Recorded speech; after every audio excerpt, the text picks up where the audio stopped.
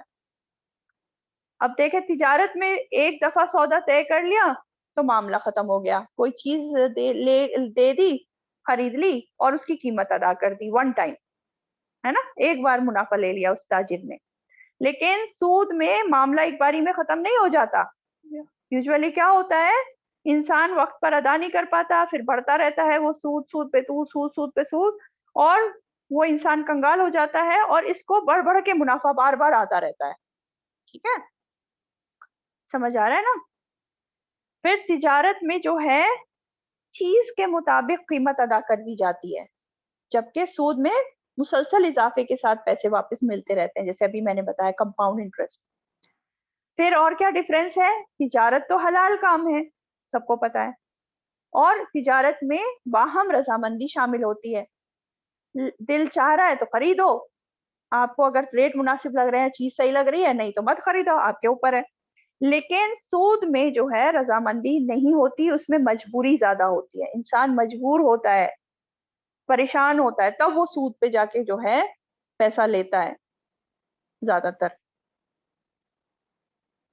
ٹھیک ہے, تو سود تو بنا محنت کے حاصل ہو رہا ہے, اور تجارت محنت کے ساتھ ہو رہی ہے, اور تجارت میں نفع کم زیادہ ہوتا ہے, لیکن سود میں منافع زیادہ ہی زیادہ ہوتا ہے.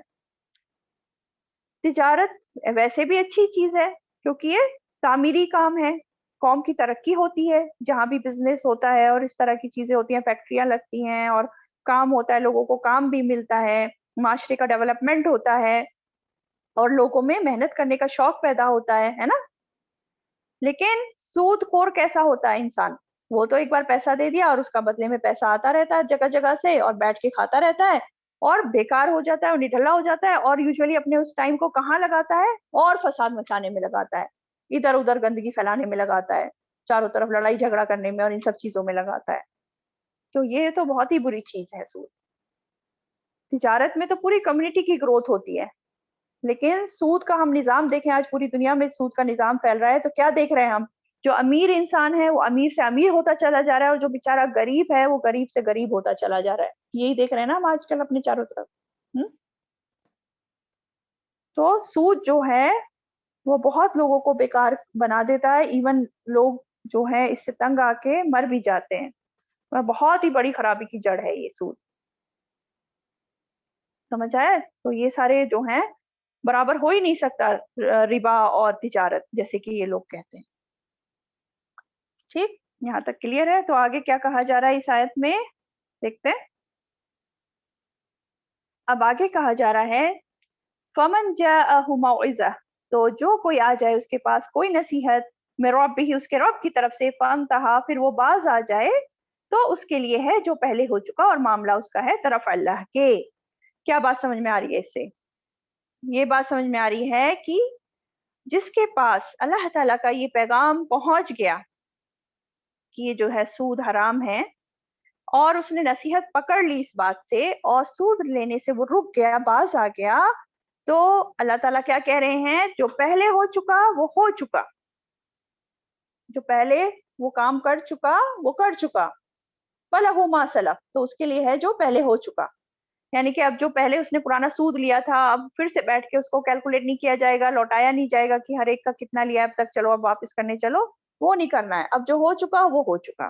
اب اگر وہ باز آ جائے گا تو اللہ پچھلے اس کے گناہ کو معاف کر دیں گے. ٹھیک ہے, اور آگے کہا جا رہا ہے اور معاملہ اس کا ہے طرف اللہ کے, یعنی کہ اللہ تعالیٰ کے اوپر ہے, اللہ تعالیٰ کے ذمے ہے. اب چاہے تو اس کی پچھلی غلطیوں کے لیے معاف کریں, یا چاہے تو سزا دیں. یہ ڈیپینڈ کرتا ہے, اللہ تعالیٰ بہتر جانتا ہے کہ کس کے ساتھ کیا کرنا ہے, کہ کس کی کیا نیت رہی ہے یہ سود کا معاملہ چھوڑنے میں, صرف لوگوں کے ڈر سے چھوڑ رہا ہے یا اللہ تعالیٰ کی خاطر چھوڑ رہا ہے, جو بھی ہے اللہ تعالیٰ بہتر جانتا ہے کہ اس انسان کے ساتھ اب آگے کیا معاملہ کرنا ہے اس کے پچھلے گناہ کے لیے. لیکن ہاں یہ بات ہے کہ دنیا میں اب پچھلے کا حساب لے کے اس کو لوٹانے کی ضرورت نہیں ہے, یہ بتا دیا گیا. ٹھیک ہے, اب آگے کیا کہا جا رہا ہے, ومن عاد, اور جو کوئی لوٹ آئے, تو یہی لوگ ہیں ساتھی آپ کے. کیا مطلب, کہاں لوٹ آئے؟ یعنی کہ سود کی طرف لوٹ آئے, یعنی کہ اب قرآن میں حکم آ گیا, بات پتہ چل گئی کہ سود حرام ہے, لیکن انسان جان بوجھ کر پتہ ہونے کے بعد بھی نصیحت نہ لے اس بات سے اور اس کام کو نہ چھوڑے، باز نہ آئے، تو پھر وہ اس کا انجام بتا دیا گیا کہ ہم فیہا خالدون، اصحاب النار، وہ جہنم کا ساتھی ہے، اصحاب النار ہم فیہا خالدون، ہمیشہ ہمیشہ رہنے والا ہے اس میں. استغفر اللہ. دیکھیں یہ جو بات آتی ہے نا، ہم فیہا خالدون، ہمیشہ جہنم میں رہنے والے لوگ کون ہیں؟ مومن کے لیے تو یہ آتا ہے کہ اگر اس کے دل میں رائی بھر بھی ایمان ہوگا تو گناہوں کی سزا کاٹ کے اس کو نکال لیا جائے گا جہنم سے اور ایک دن جنت میں ڈالا جائے گا. لیکن دیکھیں اب یہ سود خور جو ہیں حالانکہ مسلمان ہیں، لیکن ان کے لیے بھی یہ لائن آ رہی ہے ہم فیہا خالدون، وہ اس میں ہمیشہ ہمیشہ رہیں گے. کیوں آ رہا ہے ایسی بات؟ دیکھیں گناہ جو ہے نا، ربا کا ارتکاب کرنا کبیرہ گناہ ہے. ایک انسان کو پتا ہے کہ یہ کبیرہ گناہ ہے اور وہ مانتا ہے کہ یہ کبیرہ گناہ ہے نا، تو مان رہا ہے کہ ہاں اللہ تعالیٰ نے جو کہا ہے سچ ہے، لیکن پھر بھی وہ غلط کام کر رہا ہے، تو یہ اس کی سزا اسے ملے گی.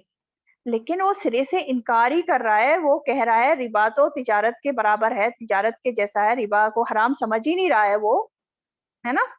اللہ تعالیٰ نے جو بتا دیا اس کا وہ انکار کر رہا ہے کہ نہیں یہ تو تجارت کی طرح ہے، ہم تو کریں گے اس کام کو، اور کرتا رہتا ہے اس کام کو، تو وہ کفر کر رہا ہے نا، وہ کافروں میں شامل ہو گیا. اسی وجہ سے آئے یہاں پہ خالدین فیہا، ہمیشہ ہمیشہ رہنے والا ہے جہنم میں، کہ وہ اللہ کی حرام کردہ چیز کو حلال کہہ رہا ہے، کفر کر رہا ہے. ٹھیک ہے، چلیں یہ آیت کلیئر ہے، بہت امپورٹنٹ آیت ہے، بہت زیادہ سمجھنے کی ضرورت ہے اور عمل ملانے کی ضرورت ہے کہ اللہ تعالیٰ ہمیں اس چیز سے بچائے، کیونکہ آج کل یہ ہر جگہ بہت پروبلنٹ ہے اور ہم اس کو بہت لائٹلی لیتے ہیں اس چیز کو. آیت سمجھ آئی یہاں تک؟ بتا دیجیے آپ لوگ. جی جی جی الحمدللہ. جی چلیے آگے چلتے ہیں، آیت نمبر 276.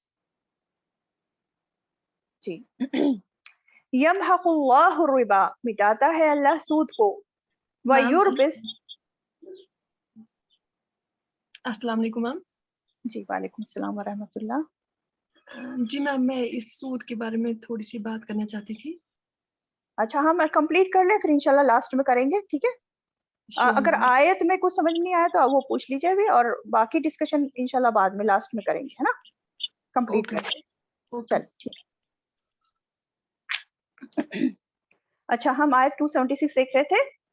یمحق اللہ الربا، مٹاتا ہے اللہ سود کو، وَيُرْبِِ الصَّدَقَاتِ، اور وہ بڑھاتا ہے صدقات کو، واللہ، اور اللہ، لا يحب، نہیں وہ پسند کرتا، کل کفار، ہر سخت ناشکرے، اثیم، بہت گنہگار کو. کیا بتایا جا رہا ہے کہ اللہ تعالیٰ سود کو مٹا دیتا ہے، ختم کر دیتا ہے. یعنی کہ جو بھی سود کا بزنس کرتا ہے، سود لیتا دیتا ہے، اس کے کسی بھی چیز میں پھر برکت نہیں رہتی. بھلے ہی وہ امیر ہوتا نظر آ رہا ہو، لیکن اس کا انجام اچھا نہیں ہوتا، کوئی خیر و برکت نہیں ہوتی اس کی زندگی میں، ہے نا. لیکن صدقات، اور اس کے اپوزٹ ہے نا صدقات، اللہ تعالیٰ کیا کہہ رہے ہیں، وَيُرْبِ الصَّدَقَاتِ، اور وہ بڑھاتا ہے صدقات کو. اللہ تعالیٰ صدقات کو بڑھاتے ہیں، اور اس کے سلسلے میں ہم پہلے بھی دیکھ چکے ہیں کہ کس طرح اللہ تعالیٰ صدقات کو بڑھاتے ہیں نا. کس طرح جو ہے ایک دانہ جو ہے 700 دانے اور اس سے بھی زیادہ اس کے برابر اس کا اجر قیامت کے روز جو ہے ملے گا. پچھلی آیتوں میں ہم پڑھ چکے ہیں یہ ساری چیزیں.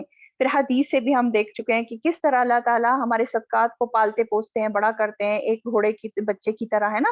کہ ایک کھجور جو ہے صدقہ کیا ہوا وہ احد پہاڑ کے برابر کا ہو جاتا ہے. تو اس طرح اللہ تعالیٰ صدقات کو بڑھاتا ہے نا. دنیا میں بھی اس کا اجر بڑھا چڑھا کے ملتا ہے اور آخرت میں تو ملے گا ہی ملے گا.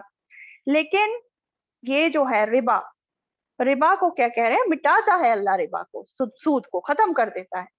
اس کی زندگی میں بھی کوئی خیر و برکت نہیں رہتی ایسی انسان کے، اور آخرت میں بھی اس کا انجام بہت برا ہوتا ہے نا. دنیا میں بھلے ہی اس کو وقتی فائدہ دکھ رہا ہو کہ سود لینے پہ اس کو کچھ وقتی فائدہ ملا، لیکن دنیا میں بھی اس کا انجام اچھا نہیں ہوتا، اور آخرت میں بھی اس کا انجام بہت برا ہوتا ہے ایسے انسان کا بھی، جیسے کہ ہم نے دیکھا پچھلی آیت میں.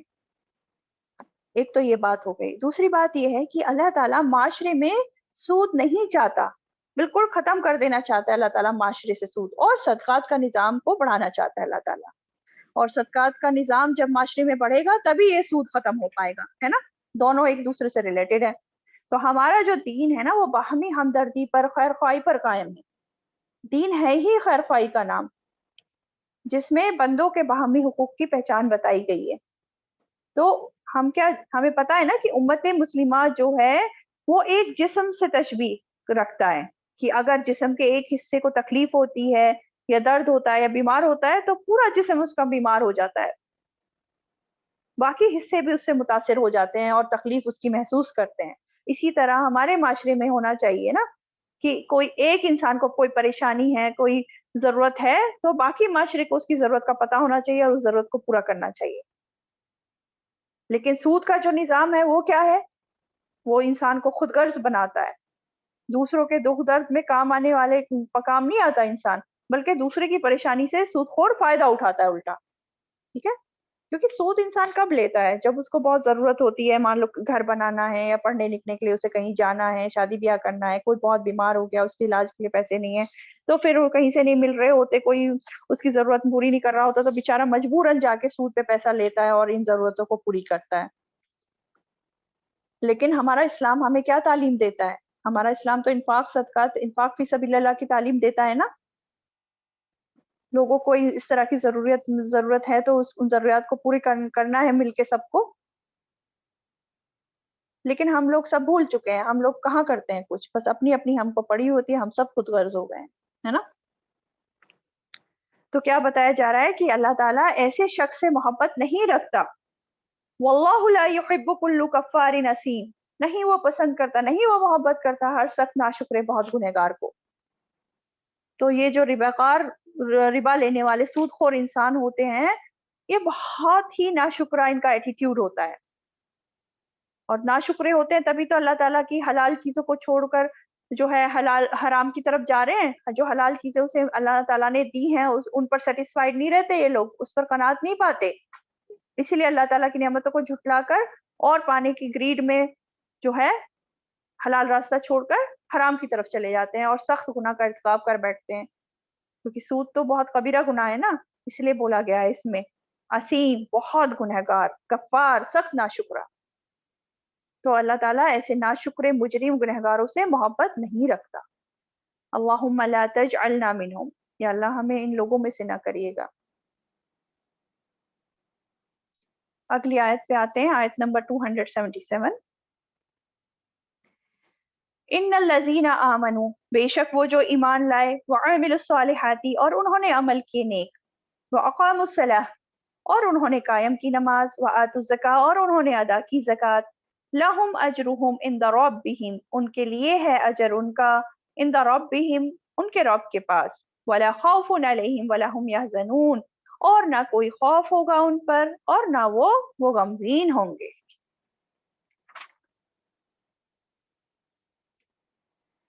تو کیا بتایا جا رہا ہے؟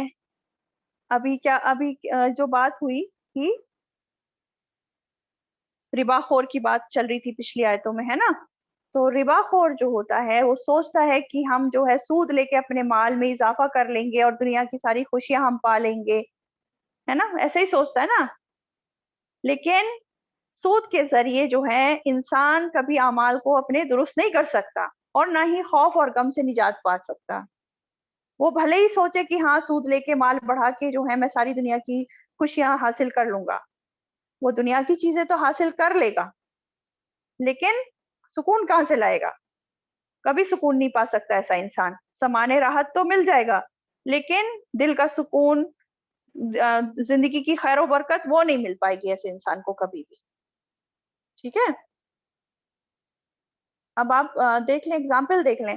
جو لوگ جو ہے سود پر، مان لو کوئی گھر لے لیتے ہیں انسٹالمنٹس پہ یا کسی گاڑی لے لیتے ہیں، کچھ بھی لے لیتے ہیں، ہمیشہ ان کو ٹینشن لگی رہتی ہے، ہاں اب اس مہینے اس کی قسط بھرنی ہے ورنہ تو چھین کے لے جائیں گے ہماری گاڑی، بےزتی الگ ہوگی اور یہ وہ، ہمیشہ ٹینشنوں میں رہتا ہے، بلکہ سو بھی نہیں پاتا چین سے.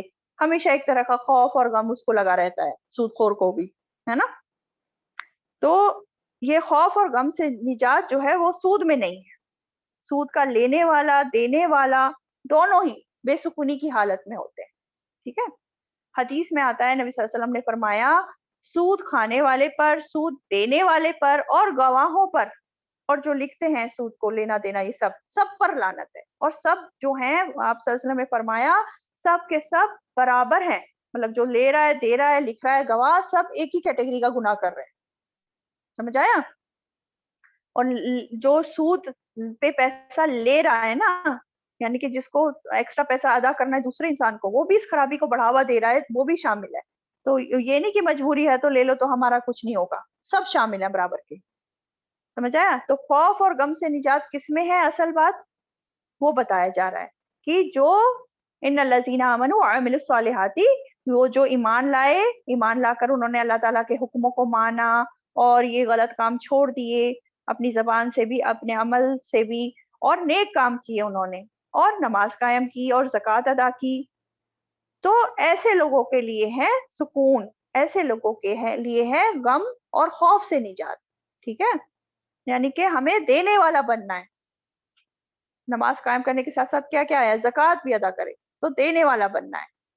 اور جب ہم معاشرے میں جو ہے صحیح طرح سے انسان، اگر سبھی لوگ زکوٰۃ ادا کرنے والے بن جائیں نا، اس میں بھی کنی نہ کاٹیں، پوری زکوٰۃ ادا کریں، تو ہم دیکھیں گے کہ سب ضرورت مندوں کی ضرورت پوری ہو جائے گی، کوئی بھی پھر بھوکا نہیں رہے گا، کسی کو بھی پھر ضرورت نہیں پڑے گی کہ وہ پھر جو ہے سود پر پیسہ لے، ہے نا؟ تو ہمیں دینے والے بننا ہے، زکوٰۃ کے علاوہ زکوٰۃ بھی، اور جس کو جو ضرورت پڑ رہی ہے اس کو بھی ہمیں پوری کرنا ہے. اپنے معاشرے میں، آس پڑوس میں، سب جگہ آنکھیں کھول کر رکھنا ہے کہ کس کی کیا ضرورت ہے، خود غرض بن کے نہ رہیں بلکہ سب کے دکھوں کو بانٹیں، سب کی مدد کریں. ٹھیک ہے؟ نیکسٹ آیت دیکھ لیتے ہیں. کیا ٹائم ہوا؟ اچھا، نیکسٹ آیت دیکھ لیتے ہیں. یا ایھا الذین آمنو، اے لوگو جو ایمان لائے ہو، اتقوا اللہ، ڈرو اللہ سے، وذروا، اور چھوڑ دو، ما بقیہ، جو باقی رہ گیا ہو، من الربا، سود میں سے، ان کنتم مؤمنین، اگر ہو تم ایمان لانے والے. ٹھیک ہے؟ تو کیا کہا جا رہا ہے کہ اے ایمان والو، اللہ سے ڈرو، اور جو سود میں سے بقیہ رہ گیا ہے اس کو تم چھوڑ دو. اور اگر تم ایمان لانے والے ہو، یعنی کہ اللہ تعالیٰ پر تم ایمان لاتے ہو، آخرت پر ایمان لاتے ہو، تو تمہیں یہ کرنا ہوگا. اب اس آیت آنے سے پہلے اور بھی سود کی آیت آ چکی تھی، لیکن اس میں جو ہے پوری طرح مطلب حرام نہیں ہوا تھا، لیکن ہاں سود کی ممانعت پر آیت نازل ہو چکی تھی اس سے پہلے. تو بہت سے مسلمان جو ہے سود کے معاملات چھوڑ چکے تھے آلریڈی، ہے نا؟ وہ جان چکے تھے کہ سود میں برائی ہے، گناہ کا کام ہے، اس لیے بہت سے لوگوں نے آلریڈی چھوڑ دیا تھا. لیکن کچھ لوگوں کی جو ہے سود کی بقایا ابھی لوگوں پر باقی تھے، یعنی کہ ابھی بھی کچھ لوگ اپنی سود کی بقایا رقمیں لوگوں سے لینے کا تقاضا کر رہے تھے جو رہ گیا تھا باقی. اور اسی طرح کا ایک واقعہ مدینہ میں، یہ جو ہے نا بنو ثقیف اور بنو مخزوم، دو قبیلے تھے، ان کے درمیان پیش آیا. تو ان کا بھی آپس میں سود کا لین دین تھا. بنو ثقیف کے لوگوں کا بنو مخزوم پر کچھ سود باقی تھا، یعنی کہ بنو مخزوم جو تھے ان کو سود کا پیسہ دینا تھا انہیں، بنو ثقیف کو. لیکن اب کیا ہوا، بنو مخزوم جو تھے وہ مسلمان ہو گئے اور کہا کہ ہم تو اب سود کی رقم ادا نہیں کریں گے کیونکہ اسلام میں منع ہے. تو بنو ثقیف جو ابھی مسلمان نہیں ہوئے تھے تو یہ اپنے پیسے کا مطالبہ کرنے لگے اور یہ جھگڑا لمبا کھنچ گیا. تو یہ معاملہ نبی صلی اللہ علیہ وسلم کے پاس پہنچا، تو اس موقع پر یہ آیت نازل ہوئی، اور یہ معاملہ فتح مکہ کے بعد کا ہے. ٹھیک ہے؟ یہ بات کی آیتوں میں سے ہے نا، میں نے بتایا تھا. تو آپ صلی اللہ علیہ وسلم نے اللہ تعالیٰ کا یہ حکم لوگوں کو سنایا، کیا کہ آج کے بعد سود کا لین دین بالکل ختم. اصل رقم تو لے سکتے ہو واپس، لیکن جو ربا میں سے بقیہ بچا ہے وہ نہیں لے سکتے. اور حجۃ الوداع پر آپ صلی اللہ علیہ وسلم نے سارے ربا کو ختم کر دیا اور فرمایا کہ جاہلیت کے دور میں ربا کا جو بھی لین دین تمہارے درمیان تھا وہ اب ختم، اب بس تمہارے لیے تمہارا اصل ہے. اور فرمایا کہ پہلا ربا جس کو میں ساخط کرتا ہوں، یعنی کہ جو وصول نہیں ہوگا، جو ختم کرتا ہوں، وہ ہمارے خاندان کا ربا ہے، یعنی کہ آپ کے چچا عباس بن عبد المطلب کا، وہ سارے کا سارا ساخط ہے. یعنی کہ ان کے چچا تھے عباس بن عبد المطلب، وہ پہلے جو ہے جب مسلمان نہیں ہوئے تھے اس دوران یہ ربا کا کام کرتے تھے، سود پر لین دین کا. تو سب سے پہلے وہ ختم کیا آپ صلی اللہ علیہ وسلم نے، یعنی کہ اپنے گھر سے شروعات کی ہے نا. کوئی بھی نیکی کی شروعات آپ صلی اللہ علیہ وسلم پہلے اپنے گھر سے ہی کیا کرتے تھے، ہر معاملے میں ہم اسی طرح دیکھتے ہیں. تو یہ آیت حرمت ربا کی آخری آیت تھی، آخری حکم تھا کہ اگر تم مومن ہو، ایمان لانے والے ہو، تو اللہ سے ڈرو اور سود میں جو بقیہ ہے اسے چھوڑ دو. اگر تم اس حکم کو نہیں مانتے تو تمہارے ایمان کا دعویٰ پھر جھوٹا. سمجھ گئے؟ اور اگلی آیت اس سے بھی شدید ترین ہے. کیا بتایا جا رہا ہے؟ اس میں سخت وارننگ دی جا رہی ہے سود خوروں کو. کیا؟ فَإِن لَمْ تَفْعَلُوا، پھر اگر نہ تم کرو، فَأْذَنُوا، تو اعلان سن لو، بِحَرْبٍ مِّنَ اللَّهِ وَرَسُولِهِ، جنگ کا اللہ سے اور اس کے رسول سے. وَإِن تُبْتُمْ، اور اگر توبہ کر لو تم، فَلَكُمْ، تو تمہارے لیے ہے، رؤوس اموالکم، اصل تمہارے مالوں کا، لا تظلمون، نہ تم ظلم کرو گے، ولا تظلمون، اور نہ تم ظلم کیے جاؤ گے. ٹھیک ہے، یہ اس کا ترجمہ ہے. تو اس میں دیکھیں کتنی شدید وارننگ دی جا رہی ہے. سمجھ میں آ رہا ہے کہ کتنا شدید جرم ہے یہ ربا، کہ اللہ اور رسول سے جنگ. کان کھول کر سن لو، اعلان جنگ ہے اللہ اور رسول کی طرف سے. کس میں اتنی ہمت ہے کہ اللہ اور رسول سے جنگ کرے ہیں؟ کہاں بچ کے جائے گا اور اللہ رسول سے جنگ کری اگر تو پھر اس کا بچنا ممکن ہے کیا؟ بالکل نہیں، ہے نا. آج ہم دیکھیں اپنے معاشرے میں جس طرح یہ سود کا جو ہے بیماری پھیلی ہوئی ہے، تو ہر کسی نے اللہ رسول سے جنگ کی ہوئی ہے. تو اللہ کی مدد کیسے آئے گی مسلمانوں کے لیے؟ کیوں نہ عذاب آئے گا مسلمانوں پہ ہیں؟ لیکن کیا فرمایا؟ وَإِن تُبْتُمْ، اور اگر تم توبہ کر لو تو تمہارے لیے ہے اصل تمہارے مالوں کا. اگر تم توبہ کر لو، باز آ جاؤ، تو تمہارے جو مال کا اصل ہے وہ تم لے سکتے ہو، اصل مال جو ہے وہ واپس لے سکتے ہو. سود کا جو اوپر کا ایکسٹرا ہے وہ نہیں لوگے. نہ تم ظلم کرو، نہ تم پر ظلم کیا جائے گا. یعنی کہ تمہارا جو راس المال ہے اس کو کوئی نہیں دبائے گا، یعنی کہ تم پر ظلم نہیں کیا جائے گا، تم اپنا اصل مال تمہیں لوٹایا جائے گا. اور نہ تمہارے ذریعے کسی پہ ظلم ہو، اپنے جس کو تم نے قرض دیا ہے، یعنی کہ تم اس پہ ظلم کیسے نہیں کرو گے؟ یعنی کہ تم ایکسٹرا نہیں لوگے، سود نہیں لوگے اس سے. ٹھیک ہے، تو اللہ تعالیٰ عدل کا معاملہ کر رہے ہیں دونوں طرف. نہ تم ظلم کرو کہ تم سود لو، اور نہ تم پر ظلم کیا جائے گا کہ تمہارا اصل مال ضبط کیا جائے. ٹھیک ہے، وآخر دعوانا وان الحمد للہ رب العالمین. جی آج تک یہیں تک رکھتے ہیں، 279 تک.